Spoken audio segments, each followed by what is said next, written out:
జోడీ. ఈ పేరు వినగానే రష్మి సుధీర్ల సెటైర్లు ఇంకా వారి మధ్య జరిగే కొంటె వార్లు గుర్తొస్తాయి.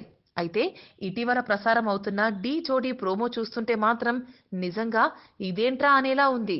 అవును, సుధీర్ సన్యాసంలో కలిసిపోతా అంటూ కమండలం పట్టుకొని వస్తాడు సెట్లోకి. అయితే అది నీకు సూట్ కాదు, అక్కడ వారంతా నిన్ను చూసి సంసారాలైపోతారు అంటూ సెటైర్ వేస్తాడు ప్రదీప్.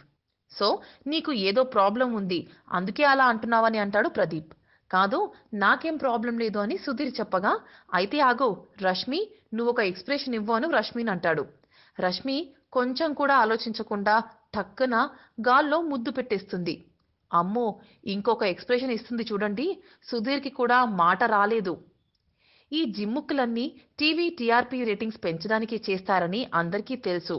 అయితే ఇటీవల టీవీలో వచ్చే యాంకర్లు ఇలాంటి ఎక్స్ప్రెషన్స్ ని ఇస్తేనే షోలు బాగా పాపులర్ అయ్యి వెరైటీ సెటైర్లు వేస్తేనే పేరు వస్తుందని అనుకుంటున్నారో ఏమో. టీవీ నుండి సినిమాలకు వెళ్తే పర్వాలేదు, కానీ సినిమా నుండి టీవీలకు వస్తే మాత్రం ఇలానే ఉంటుంది. For more updates on anything happening in Tollywood, please like, share and subscribe to Tollywood Latest.